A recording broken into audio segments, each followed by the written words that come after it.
ñëwaat beneen yoon ci seen émission la solution ci njeexitalu atum 2017 tey nag dinañu xool dalal ci ay ndaw waxtaan ak ñoom ci langum politique bu Sénégal waaye tamit bu Kaolack la solution tey nag daam nuñ ko saxoo di def bala ñoo wax dara daal dañuy ñaanal Sénégalais yëpp ak bépp doomu aadama atum jàmm atum naataange atum xéwal wërsëg bu bëree bëri ñu ànd ak wér-gi-yaram 2018 bi ñu dënmal fekk ci Sénégal nekk ci stabilité waaye tamit ci richesse am koom-koom yu baax a baax comme ni ko suñu nguur yi sàkko tey nag la solution noonu lañ koy doxee njeexitalu at mi tey ñu am plaisir dalal ci ay ndaw parce que lépp looy gis daal ndaw ñi am na ci solo ñoom ñooy doxal sax mbir yi tey nag ci ndaw yooyu la dinañ am plaisir dalal ci Abdoulaye Diop doon coordonnateur COJER départemental sëñ Diop maa ngi lay nuyu. gannaaw ma sant yàlla jul si Seydina Muhammad sallallahu alayhi wa sallam maa ngi sant sama ñaari waajur sant mboolem kilifa diine di sant El Hadj Malick Sy sëñ Touba ma Bunkunta Ndiassane ma Abdoulaye Niass ak Sumbudu Mawlana Cheikh Ibrahima Niass sëñ Cheikh maa ngi lay fay di rafetlu invitation bi. très bien du ci wér ndax dina ci ànd ak beneen ndaw muy Aboubacry Mbodj doon ki nga xam ne mooy yor wàllum kàddu gi jokkoo bi foofu la ci parti bi di réew mi nga xam ne Idrissa Seck moo ko jiite sëñ Mbodj Aboubacry maa ngi lay nuyu. waaw maa ngi lay fay di associé aussi prière yi nga def pour Sénégal réewu jàmm la Sénégal réewu salaam la ñoo bokk nañ ñoo bokk bàyyi donc dinañ ñaanal jàmm parce que jàmm ci lépp xaj di nuyu aussi samay militants et militantes di nuyu suñu coordonnateur départemental Mbaye Sarr di nuyu aussi suñu président parti monsieur Idrissa Seck. Sénégal réewu jàmm la wax nga ko waaye jàmm kay gannaaw bu dee dañ leen ciy woon nag ngeen mën ci wuy dialogue politique bi. suñ leen wooyee ngeen ne du ngeen ci wuyu seen njiit nee na moom du wuyu ci yooyu fu mu ko teg. waaw fu mu ko teg dafa leer parce que président Seck da ko rappelé à multiples reprises dialogue dafa am lu ko war a lal ndax bu fekkee dialogue n'est pas sincère suñu dialogué fu ñu war a dialogué ñu weesu ko pour mën dialogue amut. pour mën a leer sama idée mooy langue politique ñoo ko bokk c'est vrai le président Macky Sall moo ñu jiite ñun ñoo ko fal. mu doon seen président ñun ñëpp mais quand même comme réew mi nag ñoo ko bokk dañ ko war a waxtaane kon munta fu ñu xam ne dañ fa war a toll pour waxtaan pour ay bañ a am pour musu bañ a am ñu weesu ko toog ba heure bii nag bëgg ñoo jaxaseeg Sénégal yi ne duñ dialogue kon dama jàpp ne bu fekkoon ne dialogue bi mu wootee dafa sincère konoon ba mu ca tolloo muy temps fichier bi muy temps élection yi ngi génn. kanaa woote waat kay yéen woon nañ leen ba tey. waaw mais woote bi xam nga tey.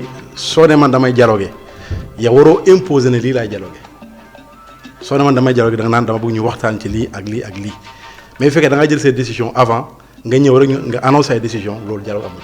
moo tax ñu jàpp ne kon dialogue bu n'est pas sincère te bu fekkee ne réew maa ngi dox kon ñoom ni ñu koy waxee lépp ngi marché amul benn problème kon kay na gouverner kon ñu dañ jàpp ne fi ñu waroon toll nga xam ne jogante la. nga xam ne baat askan la ñuy laaj ñu waroon ku ne ñu taataan sa xalaat xool lii ak lii moo soxla lii ni nañ ko war mën a defee ñu weesu foofu ay carte yoo xam ne nit ñi bindu nañ mënuñ koo jot ñoo xam ne tey war nañu mën a voter mënuñ voter. loolu yëpp bu ngeen demul ci table bi waxtaanu ko nan lañ ko mën a utee solution. waaw mais xam nga tey dama ne dialogue dafa am lu koy lal. très bien. te principe de départ bi la faussé te loolu tey loolu dépp la monsieur Diop mii il est un témoin temps ñuy wax dialogue national ba man keroog sur le plateau émission woon fii TVS ba mu nekkee plateau la ma sama coordonnateur yëgal na ñu ngi doog a jot suñu carton pour invitation donc c'est pas sérieux kon jàpp nañ ne ñun ñu ngi ci logique bu n'est-ce pas dialogue nag nee dañuy toog président parce que dialogue aussi pour man ci làmmañ la ak ci jëf te déggoo benn yoon président de Seck wax ju ñaaw wala jëf ju ñaaw kon ñu ngi dialogue àndoon ndëgg sarax yi nee nañ ngeen bàyyi ko parce que da ngeen di woote dialogue fu nekk ngeen koy wootee ci jàkka yi ci yenn cérémonie yi nga xam ne ay dëj ak yooyu mais teg ci ay ndëgg sarax. waaw c'est que man li ma bëggoon a kii rek moom mooy éclaircir ñaari termes. comme ça ñëpp mën a comprendre parce que dialogue politique moom mooy jour bi nga xamante ne moom le président institué moom mooy le 28 juin. boobu mooy dialogue politique. mais yaakaar naa fi ñu toll nii concertation la ñuy wax concertation politique. xëy na ñoom ñoo topp naan dialogue. mais yéen tamit loolu ngeen di wax non. waaw non c'est-à-dire concertation moom mooy moom wax na ko ci biir waxam léegi nii dafa expliquer ne carte d'identité yeeg yooyu noonu yëpp. mais tey ñoom dañoo jël mbir mi sax moomale ko seen bopp ne ñi voté wul ñëpp wala ñu jotul seen carte d'identité ñoom lañu àndal alors que am na ñoo xam ne suñu élément lañ ñi ci ëpp sax te jotuñ seen carte d'identité dama yaakaar ne loolu toog waxtaan moo koy indi. Bien sûr. concertation def ay échange ministre de l'intérieur keroog bi mu wootee ñoom demuñ. te bien avant cela moo wax na ko léegi nii problème fichier bi président de la république daf leen woo concertation ñoom ñëwuñ parti politique yi. mais woote boo xam ne aussi ñii am nañ seen siège xam nañ fan lañ nekk ngeen bàyyi ba jaan wéy ngeen dem di leen yóbbul seen i convocation. non manque de non xam nga li ñuy jaawale moom mooy ne état dafa am nu muy doxee c'est-à-dire bëri na parti politique yoo xamante ne sax amuñ sax siège amuñ sax permanence amuñ dara mais ñi nga xamante ne am nañ ko mais mieux vaut tard que jamais parce que ñoom dégg nañ appel bi dégg nañ publicité bi dégg nañ lépp. ci consultation yi ñu waxoon. seen carton d'invitation mais fekkee ne dañ ne suba la sax ñu indil leen ko sax. ñoom bu dee réew mi soxal na leen en tant que opposition dañoo war a dem uy ji léegi ci biir waxam man dama noté loolu noonu. parce que ñoom à chaque fois suñuy wax opposants yi moom mooy ne dañuy def comme si ñoom dañuy topp seen xol pour mer alors que opposition da nga waroon doon une opposition responsable une opposition de proposition maanaam tey yow fi réew mi toll war nga mën a am sa gis-gis mën a wax. war nga mën a am sa gis-gis mën a xool fi nga xamante ne président fa la yem. nga ne ko fii kat waroon nañ ko mën a romb. wala jaaral yoon bii kat baaxul mais xam nga ñoom la mooy seen problème. amuñ programme. ah bon non mais opposition bi kan moo ci am programme. mais opposition bi nag à chaque fois bu dee Idrissa Seck wala ñeneen ñu bëri ci ñoom dañuy proposer ay solution ci réew mi. surtout wàllum jëm ci wàllum koom-koom. non man de dégguma ko très sérieusement man xam nga laa gis. chaque jour critique mais proposer wuñ xam nga tey dafa yomb trop nga topp ne yaa ngi critiqué non diw baaxul mais yow tegal dara ne man kat yoon bi ngeen jël nii kat mais ñoom tey li ñu waroon def moom mooy fekkee ne PSE bi baaxul. mais nañu indi lu gën PSE mais yow del xool chaque jour ñoom dañuy critiquer mais PUDC kan moo ko mën a critiquer kan moo ci mën a wax dara Puma bi nga xamante ne ci frontière lañ ko kan moo ko mën a critiquer tey sooy xool bourse familiale yi kan moo ko mën a critiquer. très bien te pourtant dañuy ñëw CMU mais tey soo ñëwee am na loo gis man li may wax chaque jour rek nee naa on ne peut pas faire benn chose boo xamante ne bu parfaite loolu mënta nekk. yàlla rek moo mën loolu. mais tey li ñuy xaar ci opposition moom mooy ñu toog ñoom ñëw ne président kat toog nañ autour d'une table lii nga teg comme programme fi mu yegg nii waroon na weesu fii wala fii kat am na ay dëng-dëng nañ ko jubbanti. mais léegi nii da nga ko noté ci biir waxam. daf ne kon ñun dañuy toog seetaan alors que opposition bu responsable warul toog seetaan. justement par rapport à ça monsieur Mbodj nommé nañ sax pour gën a yombal mbir yi l'ambassadeur Seydou Nourou Ba gën a yombal faciliter processus bi waaye tamit ci lu jëm ci waxtaan bi. ndax loolu tamit dina tax ngeen wuyu ji wala gën a wàññi seen xatar. waaw balaa ma lay tontu damay rek recadrer mon frère Diop. parce que tey su ne am na part yoo xam sax amul siège réew mi bokku ci. ñun am nañ siège xam nañ fu ñu dëkk. kon suñ toogee ba à 24 heures n'est-ce pas l'événement ñu yónnee suñu carton c'est pas sérieux c'est le manque n'est-ce pas de sérieux notoire. Deuxième chose bu mu relever mooy ne Idrissa Seck kon day critiquer sans donner des propositions je vais vous rafraîchir la mémoire monsieur Diop. Lorsqu'il était question du problème de l'énergie mais Idrissa Seck dafa proposer pour la gestion de nos ressources naturelles gis nañ pétrole gis nañ gaz au lieu que maintenant ces ressources maintenant qui n'appartiennent pas à Macky Sall ou bien à l'APR appartiennent à la population sénégalaise et à des générations futures qu'on puisse avoir maintenant une commission j'allais dire même apolitique. Idrissa Seck a proposé des généraux en retraite des ministres en retraite qui n'ont aucune attache aucune appartenance politique pour gérer ça mais qu'est-ce qu'on voit on voit que le président met cette manne cette ressource entre les mains de ses parents entre les mains des apéristes donc su ñu waxee ne Idrissa Seck du proposer c'est pas vrai il propose maintenant on se rappelle aussi bi ñuy waaj a def dialogue national bi il avait proposé l'installation d'un haut conseil du dialogue national donc loolu monsieur Sall c'est une manière de dire que Idrissa Seck il n'est pas n'est-ce pas un opposant de bas d'étage excusez du terme parce que c'est un homme d'État il a pratiqué l'État il fut même le patron de Macky Sall kon kooku Macky gënu koo xam nu ñu gérer réew je sais on comprend c'est la loi des choses on comprend bien c'est ça une manière de vous dire que lui il sait ce qu'il fait donc il connaît l'État il connaît le rouage de l'État c'est pourquoi donc il a proposé donc on peut le reprocher de faire une opposition j'allais dire même radicale pas du tout il propose et tu n'as jamais entendu jamais de la vie sortir de la bouche de Seck ay wax ñu jox mënut a am ñoom kay ñoo koy xas di ko saaga li ñu koy def vraiment danañ ñëw ci loolu mais ambassadeur bi ma la laaj Seydou Nourou Ba ndax loolu tamit dina tax ngeen dem toog ak gars yi waxtaan. waaw mais xam nga aussi nommé ambassadeur si Serigne Nourou Ba comme vous le dites est une personne indépendante qui n'a pas d'empreinte politique qui n'a pas de penchant politique et que il ne suit pas seulement le domaine de cette personne parce que si on dit c'est un collectif au Sénégal il y a des ressources Oui. Au Sénégal, il y a des personnes qui sont intègres, qui sont imbues d'une bonne moralité. Ces personnes-là, on peut les trouver. Et conséquemment, c'est au conseil-là pour le dialogue. Si donc les principes de base sont clairs, le Rewmi sera juste partant. Parce que c'est le Sénégal mooy ñor. wax na ko léegi ci waxam nee na seen leader mosul dañ di kii yéen kay yéen a koy ŋàññi yow sax nga ŋàññi ko ay bis bi ñu génn traité ko de tous les d'oiseaux loolu foo ngeen ko teg bàyyi leen ko mu doxal wax li muy xalaat ci réew mi yéen tamit ngeen doxal li ngeen gis ci réew mi. non c'est que xam nga man li may wax chaque jour rek loolu du proposition parce que tey déjà soo ne nañ taxawal benn au conseil xaw ma lan de dialogue xaw ma et cetera ba pare ne noo ay personnes indépendantes gis nga cette politique de la nation président moom moo koy définir parce que moom lañ fal ëllëg moom mooy am rendez-vous avec le peuple moom mooy xool kan moo ko doy mu fal ko yéen li ngeen di casse à chaque fois man dama naan est-ce que opposants yi dinañu xalaat parfois balaa ñuy wax parce que tey soo ñëwee taxaw ne non président warul nommer apériste wala nag kii président moom mooy xool ki ko arrangé ki ko doy moom mu teg ko place nangam xam ne kii mën na ko liggéeyal nangam parce que moom mooy rendre compte ëllëg loolu foog ngeen bàyyi ci xel parce que nekkul ne président dafay ñëw nii rek peut-être dem nii comme ça ba pare aussi il ne faut pas vraiment être trop nihiliste quoi parce que à chaque fois ñoom dañuy ñëw balayer d'un revers de la main ne non parce que fii dara baaxu fi nangam mais tey su président déggee seen yuuxu man foofu laa doon xaar opposants yi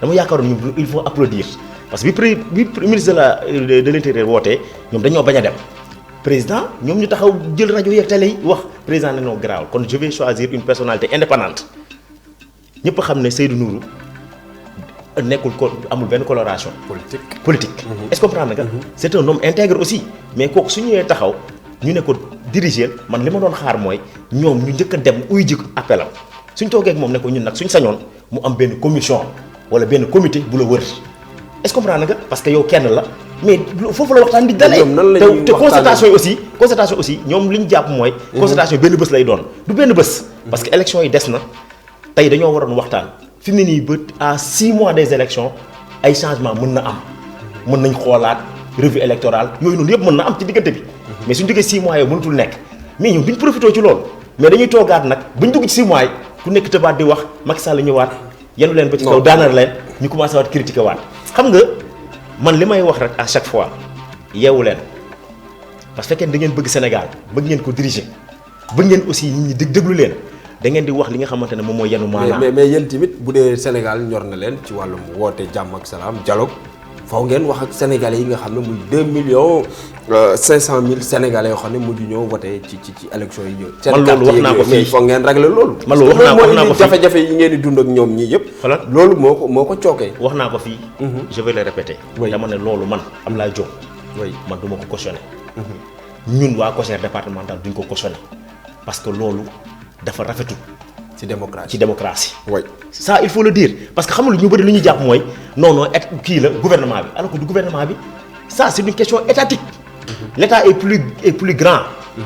parce que gouvernement état bokkut. très bien soo xoolee fonctionnaire yi nga xam ñoo waroon liggéey loolu. xëy na foofu la retard amee. mais loolu ñun dañoo wax président la moo tax mu sanctionné ministre Abdoulaye Daouda Diallo la moo tax mu jëlee ko ministère de l'intérieur. mais loolu ca la bokk. loolu ca la bokk parce que tey la nga xamante ne nit mënut a ñëw inscrire ba pare toog mën a jotul carte d'identité jotul carte électeur pour mën a dem voter ji loolu moom c'est inadmissible ça je le dis. et je le répète. mais xam nga lan lañ war a xool moom mooy ne tey la koy jëmale kanam la koy baaxal mooy foog ñu toog ñun waxtaan ñun acteurs politiques yi. waaye ndëgg sërëx yi nag kenn du ci waxtaan. non ndëgg sërëx amu ci parce que suñu la wooyee concertation ne la nga ñëw yow soo ñëwee kay neen nangam ak nangam am na ci élection yi passé mais bëgguñ mu amati parce que nañ jaar fii su ko defee président moom il va prendre en compte toutes ces considérations là mais soo toogee fi nga toog ñu suñ toogee ñun waxtaan suñu waxtaan. te nekkul opposition bi yëpp. loolu tamit nañ ko leeral.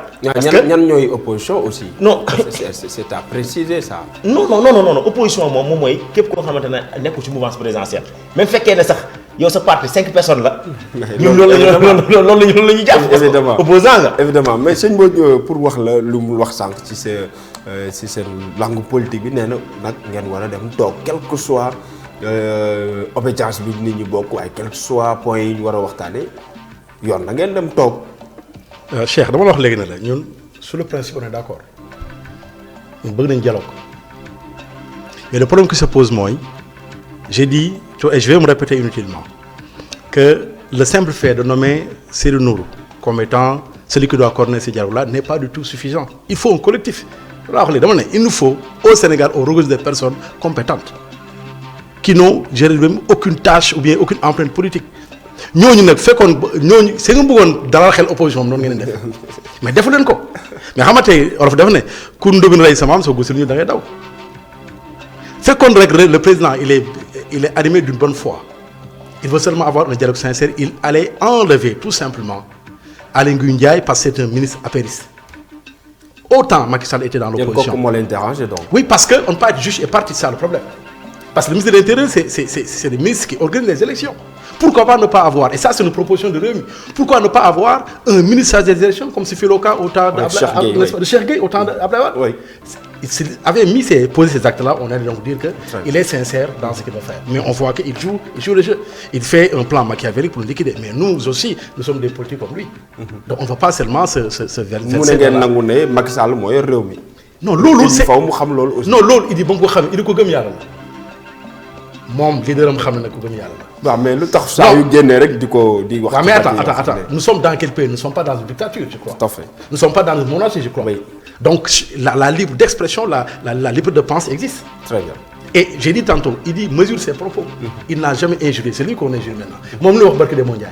si la ñuy dellu si laay wax jooju fan nga ko. ñoom loolu lañ xam loolu lañ leen jàngal APR. fi mu toll nii nga ne Idi dafa dem jébbalu ci ki xam ne mooy Khalifa Sall def acte d'allégeance foofu noonu fan nga ko teg.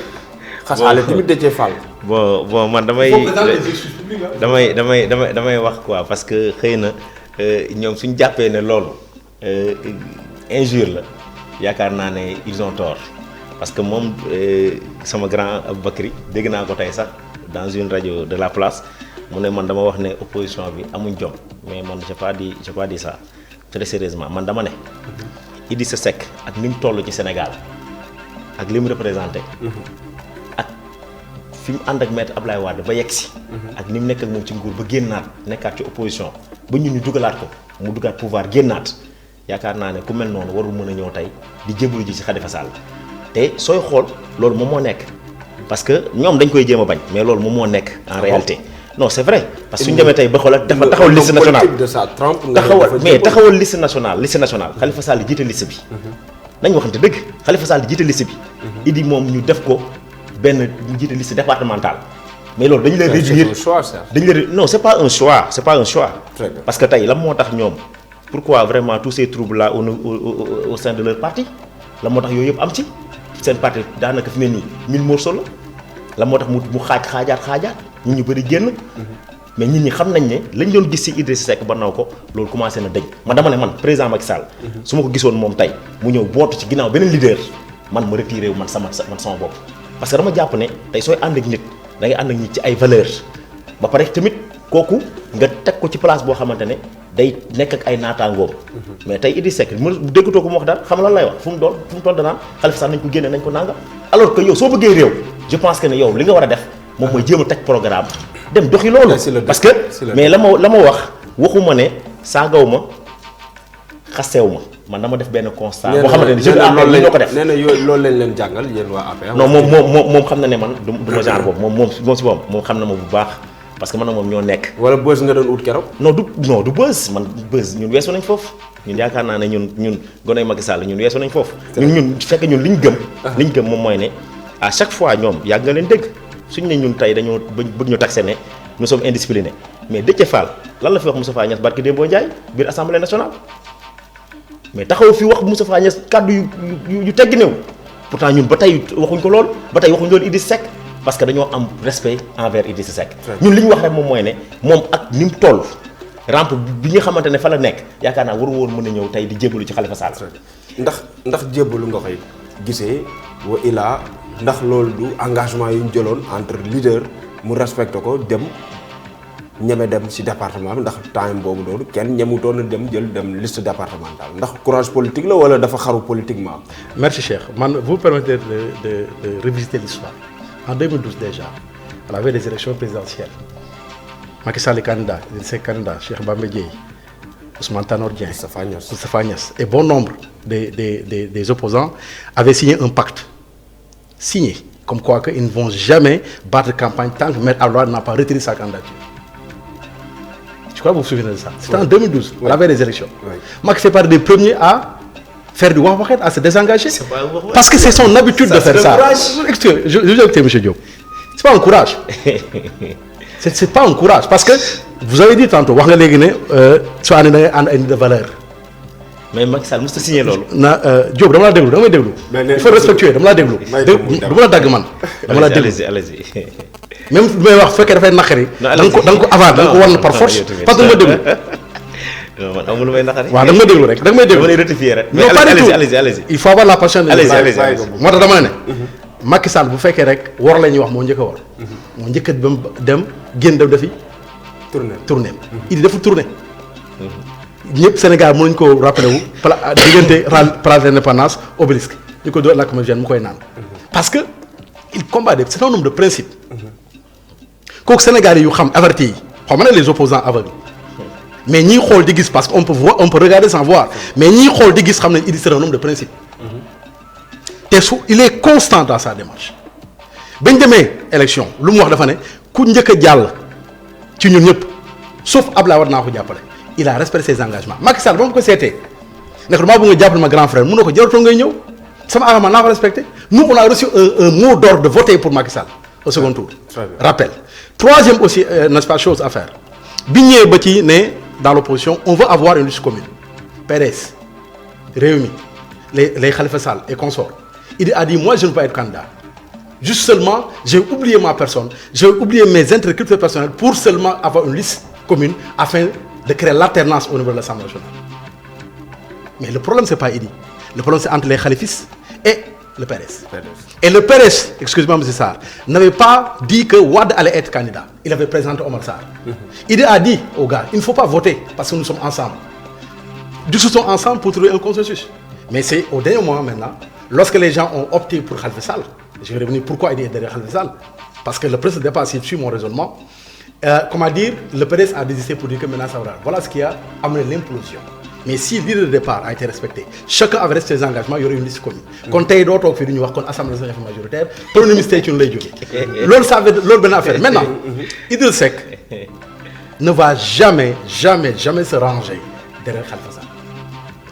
Khalifa Sall, il a sa ligne politique, il a son chemin politique, il a tout simplement son chemin à faire. C'est pourquoi donc man jàpp naa ne wala wax ñu ñaaw waxu parce que ñoom Idriss Seck seen doom bàjjan la amul keneen kuy wax mu yëngaleen Idriss Seck rek mooy wax pare bi yëngatu ñu oote fu ne ku ne ñu yóbbu ci plateau ñuy saa mais Idriss du il ne va jamais se ranger derrière Khalifa Sall. Et la preuve mu ngi ci kanam mi ngi def ci tournée di wër Sénégal. mais dee ngeen nag quand même. mais ku dee duñ la topp ak BMS. Kawar def na fii 5 jours. fu ñu dem BMS topp ñu. non mais xam nañ ñun demee seet ku dee kay. bu ñu waxee comme dañoo dee. comme dañoo dee nañu bàyyi suñu dee rek. mais lu tax ñoom ils sont agités il faut se poser la question. donc wax ji mu wax ci jëmale ko ci seen leader. loolu moo tax mu ne ko léegi en tant que jeune frère moi je le connais mais nag xam nga des fois dañuy tiimal micro. nga nekk ci beneen nekk ci transe quoi. parce que man déglu naa ko. vous avez parfaitement dit ça loolu nga wax man déglu naa élément bi avant may répondre n'est-ce pas man déglu naa élément bi loolu nga wax. Donc, moi, je vous demande solennellement, en tant que jeune frère, vous êtes mon jeune frère, de présenter vos excuses. Parce que vous avez dit quoi. Donc, lolo, rafetou quoi. ñu fàttali ne yéen suivre émission la solution sur la télévision du Saloum ñu jàkkaarloo tey ak ñaar kàngam ci langue politique bu Kaolack sama ndeyjoor ñu koy wax Lay Diop bokk ci COJER kuréel googu nga xam ne moo takkee ndaw parti bi ak Aboubacry Mbodj bokk ci parti bi di Rewmi nag jamono ji yëngu na ak coowal 200 milliards yi sëñ Ablaye Mimi Touré ne dans le cadre de la traque des biens mal acquis retrouvé nañ ci lu toll 200 milliards gars yi na ko fan nga ko dugal ñii ne nañu def enquête parlementaire ñii ne yëguñ ko ku mel ni Moustapha Niasse communiqué génn ne mu ngi toll ci 152 milliards 984 millions 119 000 francs 934 francs CFA. waaw loolu ndax moom newul di def li nga xam ne mooy erreur de communication. Pas du tout peut-être balaa may ñëw ci loolu damay def benn rappel bu ndaw rek parce que xam naa ne monsieur Mbodj sànq def na benn exposé. mais un exposé utopique. parce que moom xam na li may wax profil la. parce que sànq wax na ba kii te am na état bi ba di ko sauté. dama ne Macky Sall mës a signé ak leader yi ne leen moom day toog Dakar. loolu moom biñ ça toogee a été toujours démenti. biñ toogee loolu je le dis parce que moom su ma waxee moom dana xam te ñiy seetaante aussi dinañ xam li may wax. bi gars yi ne dañuy toog Dakar place de l'Obélisque naan dañuy dem ay va-et-vient dafa ne leen man dama leen fi bàyyi dem campagne yi dugg biir Sénégal loolu ñëpp a ko seede fépp mu wër fa village au village il a fait 90 000 kilomètres 15 000 villages. kon kooku nekkul ne parce que dafay ñëw jël loolu noonu xëpp ko naan ay damay toog fële ki yaakaarul boppam gëmul boppam amul ay nit kooku moom mooy toog Dakar parce que dafa yaakaar na lépp Dakar la mais affaire bi après fan la mujj.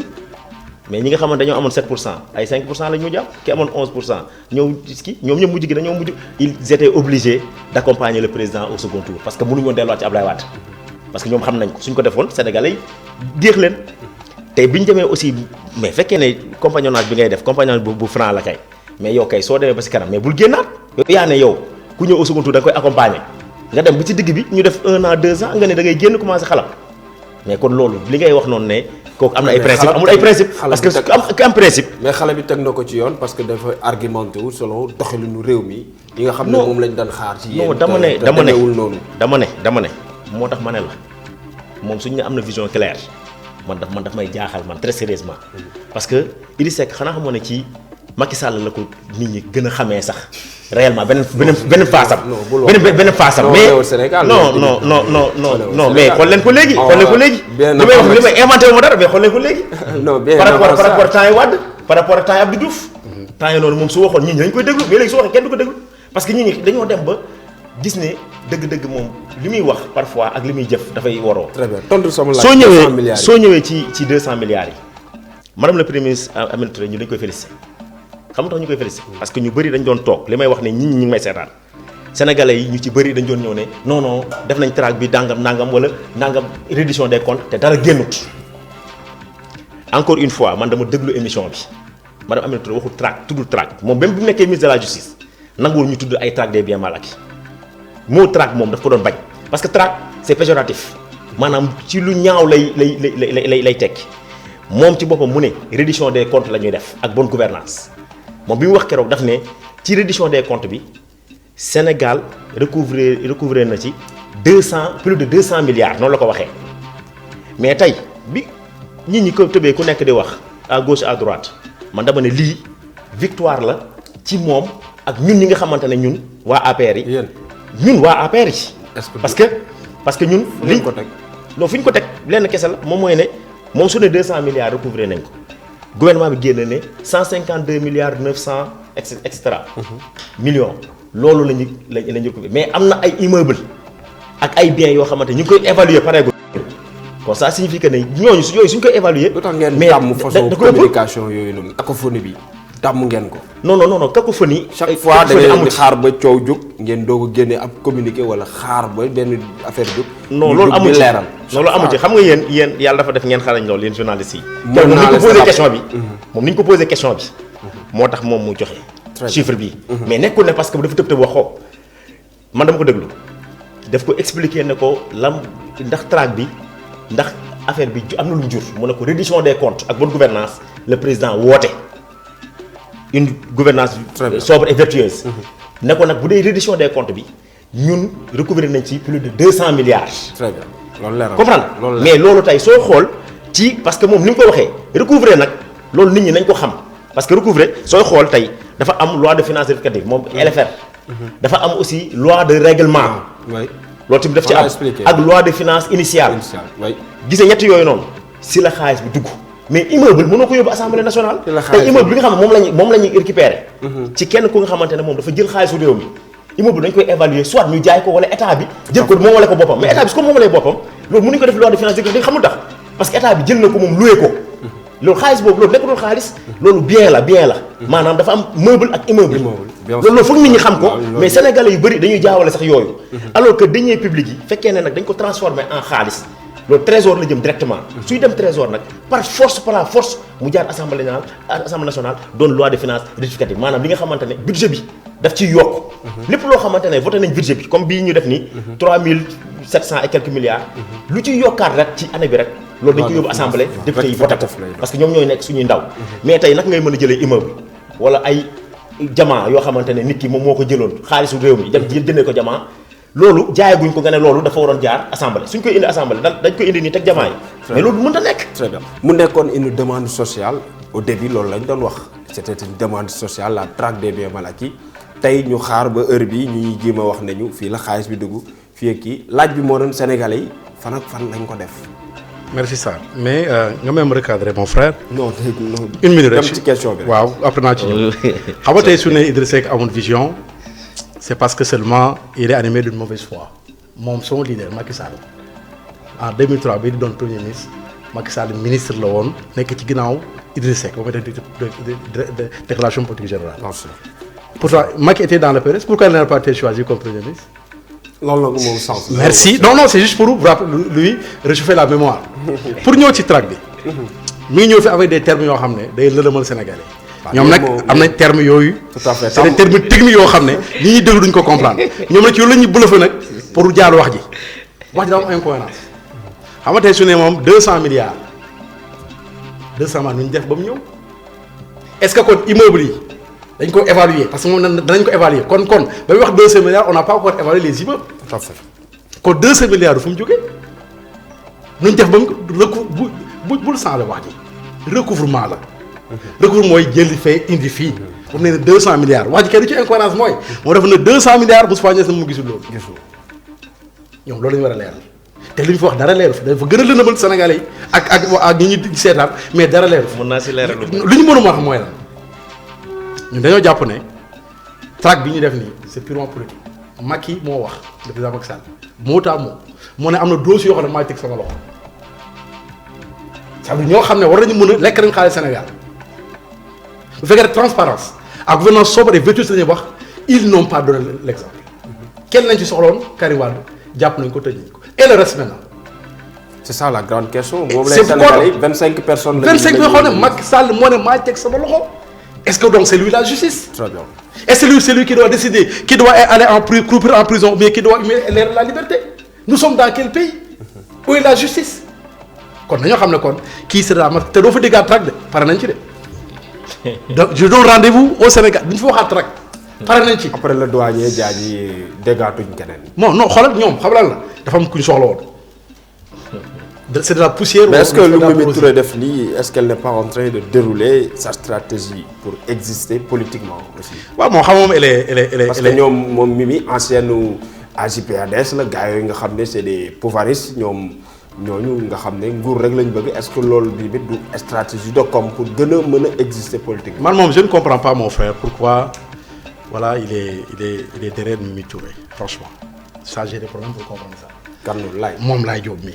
il fait pas de lien de Mimi Touré Mimi Touré moom moo nekk par de vitesse dem Grand Yoff ñu fët la fa nga ñëw Kaolack boo xam ne bañ leen nooy premier ministre nga daw fëgg sa carte d'identité gis na yow tuyee Kaolack quoi mais la preuve gis ñun dëkk loo xam ne lu mu fi am laa jub la fa am ay ay 5 personnes kon déclaration da koy def pour se faire entendre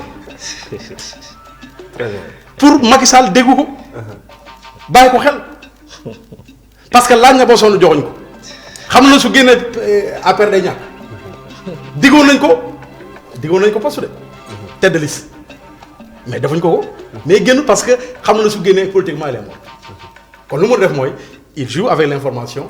il décide des informations qui sont erronées maintenant loolu nag ñoom man dama jàpp ne seen mënin la wax nga ko léegi. ñoom dañuy bluff nit ñi noonu la ñuy bluff dañoo naxe nañ ba toog bëgg nañ naxal ba toogal na loolu fi am. leneen lu Sénégal yi dañ xaar ci yéen mooy da ngeen ne woon transhumance politique daal da ngeen fexe ba xeex ko fi mu dañ fi ndax màngaan bi dafa bëri woon lool ci langue politique bi ba tax gars yi ku si nekk di créer ab parti bu demee ba ci kanam nga ut foo dem wéeru transhumance politique mu mel ni tey dafa gën a fës ci Sénégal avec l'arrivée de Sada Kane Sada Ndiaye autant pour moi nga xam ne moom sax moo taxoon seen njiitu réew seen njiitu parti di Macky Sall ñàkkoon poste assemblée ndax moom voté woon la fameuse loi Sada Ndiaye ñu koy rappelé. waaw man damay nekk ci PDS. très rapidement rek parce que man sama frère non naa si tontu léegi mais xam nga moom duñ demee ay duñ sànni ay flèches ba pare nga ma bàyyi ko noonu. parce que tey très sérieusement man je suis vraiment am naa déception ci moom parce que tey man fi mu fi ñëwee fii titre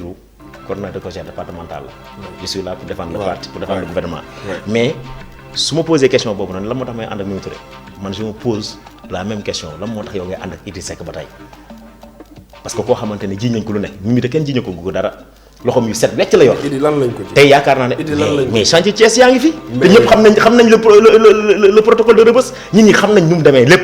on est au tey Sénégal. non loolu du ma ci sori loolu du ma ci sori du ma ci sori total du ma ci sori loolu du ma ci sori parce que ñoom ñoo xam nañ ki nekk perte de vitesse ñun xam nañ ko mooy ki nga xamante ne moom partem fi ne ni existé tout ñoom réew mi ñoom ñaata lañ fi Kaolack ñoom ñaata lañ fi réew mi ñaata lañ fi ñoom ma duñ 10 personnes soo lañ joxe ñaari taxi du fees mais dama ne madame Aminata Touré loolu du ma ci xuus ba sori ñëpp xam nañ ñun suñu résultat fu mu tolloon Kaolack ak moom bi mu ñëwee te moom loolu moo nekk objectif am nan la waroon yokkee te yokk na bu baax transhumance politique bi ndax mooy solution bi léegi Sénégal boo demee ba sonn rek dem wéeru ci nguur gi pour mën a dallu loolu ndaw yi est-ce que référence la ci politique u Sénégal man li ma gis moom mooy ne transhumance moo bi sax moom moo xaw a ñaaw parce que loolu bàyyi mayel waaw yooyu moom peut-être bàyyi mayel lañ koy jagleel mais li may wax rek moom mooy ne ki nga xamante ne dafa nekkoon ci parti sentiratu ci boppam xëy na moom moo xam lan moo tax gisatu fa boppam parce que moom fa mu jógee ñun xam nañ PDS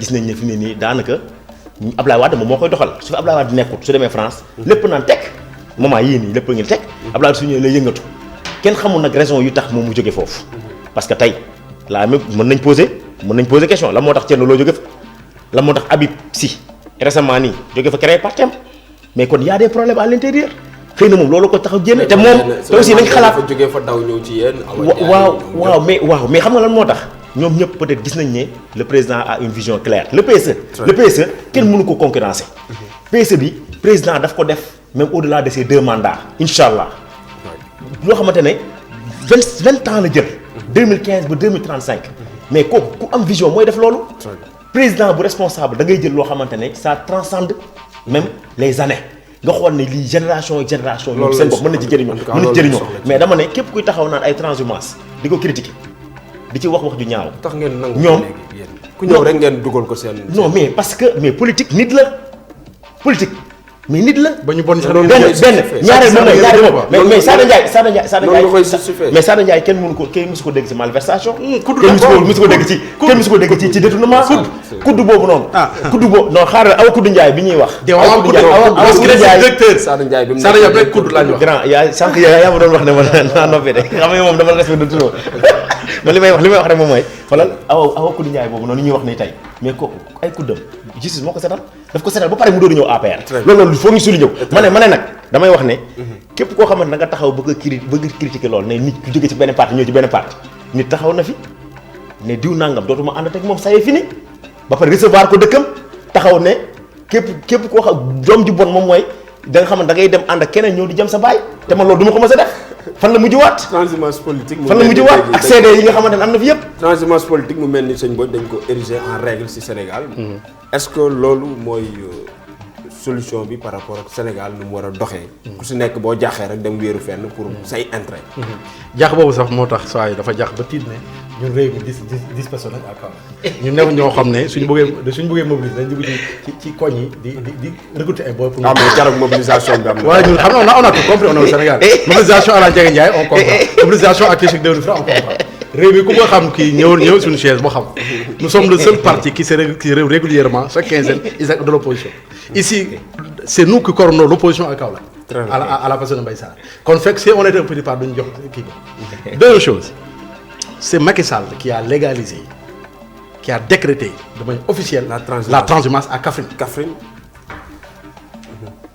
kon suñuy wax valeur ak principe moom bokku ci bu fekkee ku bon nga jël mais l'ancien ministre de l'Intérieur Ousmane Ngom faisait partie de ceux qui ont des 25 personnes. Pourtant c'est lui qui a le culot il a foulé au pied toutes les lois jël ko yóbbu ko Guinée moom il fait du jugement foutu quoi moom lu ko neex lay def. mais xam nga li nekk ci biir. non déglu ma c'est logique laa topp kon moom su moom ndey mbili gi moom moo ne kon kum neex nga jógee fi dem fu la neex kon il ouvre la porte te transhumance sax. suñ ko waxee mooy jógee fii Saloum dem dans la vallée parce que ñax mu baax moo fa nekk. kon kay ku transhumé fi nga jóg nekk neexut fu neex nga jëm comme nag ñoom ñoo lem gi ku ñëw ñu jox la di suukar di joxe kon gars yi fa lañ jëm moom c'est sa seule stratégie. nee na sa waa ji tamit daf na mas na genre wax yu wax yu non moom affaire wax lay wax te loolu mën naa ci jublu man transmet la idée doo mos a mën a transhumé na ñoom kay. ñoom ñoo légaliser officiellement le transhumance moo tax fi nii ñëpp affaire lañ jëm mais nag su yaakaar ne Sénégal la ñoo dof gis nga ñi gagné élection nekkuñ ci parti politique moo xam ne ko. ndaw ñi laay ñu wax ci pour tënk jëraay bi bala ñoo jeexal wax ci Kaolack ak jeunesse bi politique de jeunesse d'ici année 2017 bi lan ngeen fi def ci Kaolack en termes de réalisation d'emploi pour que ndaw xëyu ndaw yi mën a nekk ci anam yu baax. surtout seen parti bi ak perspective yi ngeen am ci année bi di ñëw. waaw man nga nekkinu ndaw yi ak askanu Kaolack. waaw man moom côté boobu lu ma ci wax moom mooy ne. Gouvernement bi am na lu bëri lu mu def ci emploi jeune mais très sérieusement je le dis parce que man du ma wax lu ma gëmut. man ñëpp xam nañ ma ci loolu. moom mooy ne Kaolack moom seen ndaw ñi am na lu ñu am mais dafa des du bëree bëri. récemment nii bi ministre de la jeunesse ñëwee dama ko jox ay propositions yu concrètes parce que man loolu laa gëm dama toog ma ne ko suñ bëggee créer wala ñu dindi li nga xamante ne résorber li nga xamante moom mooy gangréner vraiment emploi des jeunes au niveau de Kaolack. DAC bi le domaine agricole communautaire bu ñu digoon nañ ko installé parce que DAC bi mën na jël 2000 jeunes. mais DAC bi su ñëwoon loolu mais affaire bi du problème mu parce que jeunesse su politique wala affaire yooyu mais jeunes yi nga xamante ne ñoo soxla liggéey dafa bëri. tout à fait beneen bi moom mooy ne mën na leen au niveau de Kahone usines yi fa nekkoon yëpp chaîne usines yi fa nekkoon yoon yëpp dafa tëj xam nga moo tax ñu tëj affaire courant mën leen tey président installé na fa énergie solaire yi nga xam centrale solaire boobu mën na tax usines yi ñu tijjiwaat ko suñ ko tijjiwaatee. combien de jeunes ñoo fa mën a dem liggéeyi. di ñibbi si Kaolack exode bi dañuy stocké exode bi. te aussi très sérieusement financement yi nga xamante ne ANPEJ moom lay joxe ANPEJ ñu ngi joxe financement. très sérieusement ñan lañ koy ñu ngi ciy jàpp mais y a des jeunes de Kaolack. ñan qui en ont bénéficié seen parti bi. non pas parti loolu amut. man loolu man je le dis. gars yi nee nañ ne da ngeen koy politiser. non loolu moom vraiment je m'inscris en faux loolu moom damay wax xam nga man du ma wax lu ma gëmut. parce que su ma neexoon damay tëb fii ne nangam mais dama ne. gouvernement bi am na lu mu def mais am na loo xamante ne des na ci emploi des jeunes. mais Kaolack moom daf ci xaw a des ginnaaw tuuti. par rapport yeneen régions yi. loo koy laaj à chaque fois ñu ne koy kaas. ñu def nañ sax point de presse kaas loolu noonu wan leen carrément ne leen daj beeg yooyu noonu nañ ko tijji. aussi tey li nga xamante ne moom mooy am ci main d'œuvre Dakar ak feneen nañ jéem a fexe xale Kaolack yi dem fa mais su ma jëlee tey exemple bi suñu biir parti rek ñi nga xam ay ministre lañ mais créé nañ ay emploi am na. Mariama Sarr am na ñu mu jël ay jeunes. jël farba am na ñu mu jël farba am na ñoo xam Ecovigile yi am na ñoo xam jël na leen tey bokkuñ sax APR man mën naa ko seede pour mu wax leen rek ne leen parfois aussi gars yi dañuy exagérer ci communication foog ne lépp lu ñëw dañ koy féetale ci biir parti bi loolu sax moo mënta nekk parce que xamul tax parce que mënoo mais def nañ fi ay yoo xamante ne pour permis dama laaj waa ANPEJ yoo xamante ne dañ doon former jeunes yi pour permis Jakarta men yu bëri bokk nañ ci ñoo xamante ne musuñ sax politique mais loolu moom mooy kii mais nag li ñuy wax rek appel bi ñu lancé moom mooy nañ gën a yokk loolu parce que surtout au niveau de Kaolack parce que Kaolack kii la centre la. xam nga tey daanaka ñi jaaxle Diourbel ak ñeneen ak ñi yëpp. Kolda dañuy daw ñëw. te suñ ñëwee peut-être mbay mi moom moo fi nekk président nag def na lu rëy ci mbay mi. tey équipement yi joxeek gerte gi tout récemment nii taxe bi mu enlevé yooyu yëpp baax na trop. mais nañu dimbale ci emploi des jeunes usines yi ak dag boobu noonu suñ ko tijji loon rek incha allah moom vraiment ñu gën koo ñaan. Aboubacry ndax gëm nga ne président de la République ci atum 2017 bi wala bi mu follow léegi Kaolack ci wàllum emploi des jeunes ñun gis nañ suñu bopp.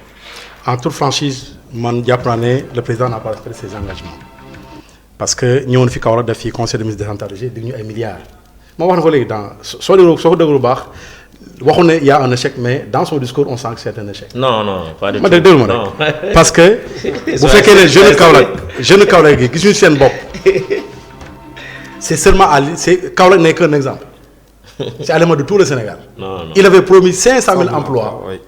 Aujourd'hui, le lot des chômeurs, le lot donc des sans-emploi grossit de jour en jour.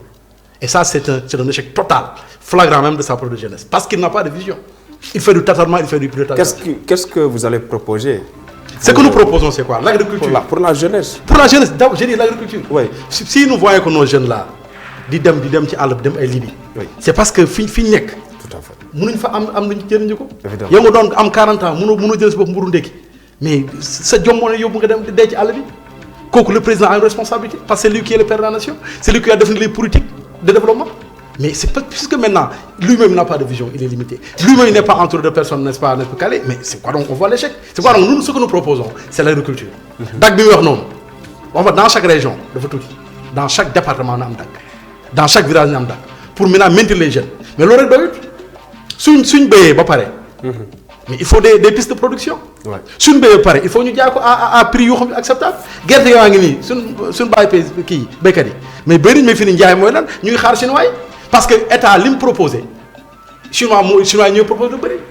te comme donc la cherté de la vie moo fi nekk duñ jaay lu tuuti li ñu am accès ne du ñu mën a dundal.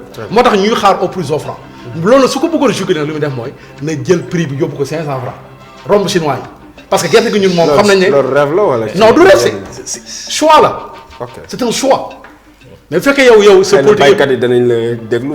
non ñun Sénégal agriculture moo ñu comme campagne lay def non oui parce que Sénégal agriculture moo mën a développé. bien sûr kon kay suñu paysans yi tey suñu leen dooralee mais imagine tracteur buy jar ay 5 millions mais paysan mënu ko jënd. nous suffisamment de terre mais on peut pas les exploiter.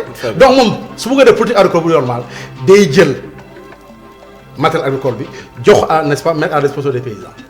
même sous forme de prêt mais nag amoon ko am na loo xam ne état am na koo jël. am na milliards yu ñu sànni foo xam ne mën na xëcc. très bien leneen li kaw la ko ay di ñaxtu yenn saa yi mooy assainissement bi salte bi ci dëkk bi vous tamit ay acteurs politiques ngeen ndax yéen a ngi ci yéen politiciens yi ñu leen di bàccee mooy wax rek est-ce que yéen a ngi am ay pexe pour ut ci solution ci assainissement yi. évidemment bon damay wax rek parce que xam nga li ma jaaxal ci opposants yi parfois dañuy ñëw débat. mais duñu sànni xeer ñoom xoolal duñu dem sax jéem a gëstu parce que lu muy wax nii ci problème tracteurs yi. tracteur buy jar 20 millions état bi la ko subventionné maanaam tey. à combien bon mais bëri na. à 65% à 65%. il faut me dire le chiffre à 65%. il faut me dire le chiffre est-ce que le Sénégal déglu le Sénégalais donne-moi un chiffre. dis-moi c'est tant de millions. déglu ma rek xoolal à 65%. tey maanaam tey yow su fekkee ne tracteur bi dañ koy jaayee 20 millions paysan bi moom mi ngi koy jëndee 7 millions. leneen di état moom moo koy dugal maanaam 13 millions yi. moo ko dugal quel est le président Sénégal qui peut se faire de payer 7 millions. non mais grand yow sànq ba léegi. yaa ngi may non mais xam man moom mënu ma perturber parce que man moom kii naa. bon li ci leneen li moom mooy li mu wax fii nii yëpp sànq mais de proposition parce que déjà moom li ma wax ba pare la xam nga ko déjà ñun suñu vision ñoom la ñuy wéyee parce que moom li may wax problème bu dag beeg agriculture moom ca la jaaraat foog ne moom mooy solution bi ba 500 000 emplois yi ñuy wax mais loolu état bi am na ko. 500 000 emplois am na ko bu baax mais yow sëñ Cheikh loolu boo ko waxee moom askan bi sëñ Cheikh danañ téye seen gémmiñ. sëñ Cheikh tey yow yaa ngi nii TVS y a de cela 1 an 2 ans nekkoo fi woon lan moo tax nga ñëw liggéey fii sëriñ bu moo la jël mais yow li nga signé contrat bi mais loolu nekku de état moom moo la ko defal indirectement ñoom dañoo foog ne état moom mooy ñëw créer emploi état du créer emploi de état conditions yi lay créer maanaam fexe ba entreprise ñëw installé wu mën a jël ci jeunes yi mais yow mii tey y a de cela 2 ans nekkoo woon nit journaliste tey jël nañ la yaa ngi fii tamit yeneen secteurs yi noonu lay demee soo xoolee loolu noonu yëpp mais ci 7 ans mais doo mën a foofu largement mais nag ñu bëri parce que foog ma leeral ko Sénégalais yi xam ko emploi créer emploi nekku ne parce que fonctionnaire yi mënuñ bëri loolu mënut a nekk mais auto emploi am na auto emploi dafa am tey financement yi ñuy defar nii mais dañ lay jox nga dem créer sa kii bopp secteur bopp nga xamante ne yow di nga ci mën a yëngatu léegi nag créer fexe ba mu am chaîne de valeur mooy li muy wax léegi nii maanaam tey soo bayee ba pare nga mën a fexe gars yi mën koo jaay ñu transformer ko defar ci diwlin defar nangam loolu mooy chaîne de valeur loolu mooy chaîne de valeur damay rectifier loolu mooy chaîne de valeur tamit am na loolu dafa am mais chaîne de valeur boobu noonu tamit création d'emploi la parce que man tey baykat bi su bayee ëlbatiku diwlin seggal bi ñi nga xam ne moom la ñuy def ñi nga xam ne ñoom ñoo koy seggal nii génne ko ñooñu dañ ciy am dara suñu ëlbatikoo ñëw def ko ci ay bidon 20 litres ñoo jox ko waa marché ñooñu tamit dañ ci am dara ñooñu ñi ngi koy jaay boutique yi ñoo dañ ci et cetera loolu mooy chaîne de valeur en agriculture donc pour nit ñi xam ko mais ñëpp mënuñ doon fonctionnaire laay sax kàddu gu mujj nga proposé ñu tuuti ci wàllum salte wàllum assainissement Kaolack dama ne nga tàggatoo dama ne man je vais applaudir des 2 mains et j'encourage le président de la République parce que Kaolack métti woon na trop. ba léegi muy métti salte non mais li may wax mooy salte bi peut-être li ma bëgg a wax mooy ñu ngi dugg si at bu bees te yàlla nañu suturaal. parce que directeur ONAS ñëw na fi. 13 milliards débloqué nañ ko loolu moom c'est un acquis déjà. ñu ngi xaar pour non dana am parce que loolu lu ñu génnee ba pare dégagé nañ ko ba pare. 13 milliards yooyu na pour assainissement Kaolack incha allah dans le premier trimestre du mois de janvier de l'année 2018 à partir du mois de janvier dañuy commencer ñëw gas canaux yi ak yooyu noonu commencé defar loolu nag damay wax ne loolu moom lu ñuy encouragé président de la république la Promoville tali yi ñu ngi commencé génn biir Kaolack donc yooyu noonu yëpp mi ngi koy def parce que tey mënoo defar tali te amul canal soo defaree canal tamit te tali bu baaxul tamit soo moytuwul nii de poule yi maanaam kamb yi ci gi bi day doonaat sax far canal donc yooyu noonu yëpp ñu ngi leen ci encouragé di leen wax ne nañ ko jëm gën a jongale mairie bi aussi très sérieusement moom tamit mi ngi def ay effort mais ñu ngi koy ñaan mu gën a yokk parce que assainissement Kaolack très sérieusement war nañ doon suñu objectif te loolu man j'en appelle à l'opposition ñoom ñu xam ne affaire bi du ñun ñëw ñëpp a war a toog rek di critiquer ñun ñëpp dañoo war a conjuguer suñu effort jàpp ki Kaolack mën a rayonner parce que loolu moom moo am solo Idi Seck noonu lañ ko jàppale woon en tout cas loolu Sénégalais yi mais moom après dafa trahir gars yi mais moom noonu lañ ko jàppale woon Thiès opposition ñëpp a ko jàppale woon mu réussir loo xamante ne lu rëy la Fatick tegu si Kaolack a ci war a tegu très bien en tout cas loolu lay Sénégalais yi di ñëpp di ñaan sa kàddu gu mujj tàggoo waaw man li may mujjee rek moom mooy peut-être vraiment gërëm leen yéen waa TVS sant leen ci invitation bi di nuyu sama grand encore une fois parce que moom maa ko may jabar maa ko may ñaareel donc waaw non ay door parce que émission bi jeex na mais moom xam na parce que ñaareel bi may seera man maa ko may jabar donc vraiment di gërëm waa APR yëpp di gërëm responsable yi département bi yëpp di gërëm tamit vraiment responsable jeune département bi yëpp COJER départemental ak COJER vraiment communal yi xamante ne 14 communes yëpp donc di gërëm di sant waa Kaolack di leen wax ne leen nag le meilleur reste à venir président Macky Sall nañ ko jàppale bu ñu déglu waxu ñi nga xamante ne ñoom daanaka ay yàq rek la ñuy def sëñ Bodio wax naa sànq ci assainissement bi nes mën a def ba xool ci ay pexe ci Kaolack parce que dëkk bi tamit salte na waaw dëkk bi salte na loolu moom jarut ñu ci sori man li ma jàpp rek mooy ñun gën a am maire depuis Valdiodio Ndiaye depuis Valdiodio Ndiaye ba tey li fi taxaw moom la depuis loolu ñu fi jaaree maire PDSO beneen maire c'est du pareil au même. ah kon xëy na ñu ngi xaar maire réew. mais bu ñëwee. waaw parce que ñoom am nañ vision. ñoom nous sommes ingénieurs. am nañ vision am nañ ay projet mais teewut suñ coordonnateur conseil municipal la mu ngi jox ay projet mu ngi jox ay proposition mais bu fekkee ne comme lu wax léegi proposition da nga koy jox njëriñ ko sànni ci poubelle kooku kon du fay. ñu balaa mun a fay ñu jox ñu mairie bi la bëgg wax mooy assainissement Kaolack xam nañ ñu war a def. manque de volonté politique li ñu war a def mooy xam nañ ci c'est-à-dire les problèmes sont détectés xam nañ ñu war a def mais loolu depuis Abdoulaye Wade la ñu mën a fi indi fi ay tubaab ñu ne assainissement Kaolack zéro. gars yi nee nañ 13 milliards. mais 13 milliards nañ xaar ba gis ko. non c'est déjà. non c'est déjà c'est encore de la théorie. nañ xaar ba gis ko rek moom nee na deuxième trimestre au premier mois de janvier. yow jëlee rendez-vous ba xam ndax ñoom lañ def dara. mu ngi naan Promoville les routes là. d'accord ñu ngi commencé bu jógee voilà booru HLM kii d'accord c'est une on applaudit c'est une bonne chose mais loolu doyul parce que Kaolack tali ñoo yàqu donc loolu kon jàpp nañ ne notre maire war na def ay efforts ci loolu l'État aussi parce que mairie quoi qu'on dit aussi mënut a jël lépp comme maintenant c'est Macky Sall avec son manque de vision a fait une communautarisation universelle voilà ay petits villages ñu def ko ay communes moo tax mairie amatuñ dara loolu problème yi moo ko indi parce que manque de vision mais nag jàpp nañ kon État comme def na erreur boobu na ko rectifier enfin il doit venir en appoint au maire la pour rectifier maintenant maa leen gërëm di leen sant di rafetlu waxtaan bi di gërëm sama jeune frère Abdoulaye Diop di ko wax ne politique la nekk politique moom da ngaa war a mesurer say kàddu def na erreur na ko nangu à l'avenir bu ko defati parce que xamatu loolu waaw xamatu loolu xam naa su toogee wéte conseil am xam na li mu def lu loolu kon maa ngi gërëm di sant di ñaanal émission bi embarqué parce que xam naa ne émission bees la di bëgg aussi ñu ci invité di invité opposant maa ngi gërëm di sant incha allah ñu leen di jaajëfal c'était Aboubacry Mbodj chargé de communication parti bi di réew mi fii ci Kaolack tey moo doon suñu gan si émission La Solution mu àndoon ceeg Abdoulaye Diop COJER départemental di njiit li moom nag ay bis bi boo xoolee ci Kaolack moom moo fi def actualité bi ñu ko doon dalal ngir mu waxtaan ak askan wi ci lu jëm ci Sénégal nga xam ne ñun ñëpp ko bokk atum 2018 bi ñu jëm ñuy ñaanal bépp jullit bépp doomu aadama muy chrétien ak foo mënti bokk daal jàmm sax fii am koom-koom réew mi neex gars yi am xaalis ñu amagul soxna am soxna yàlla def fi jàmm ñu leen jaajëfal ci seen émission La Solution un plaisir de vous présenter Cheikh Tidiane Sarr di jaajëfal ñu nekkoon ci xarala bi Babacar di GMD way leen di ànd ak programme TVS. Mais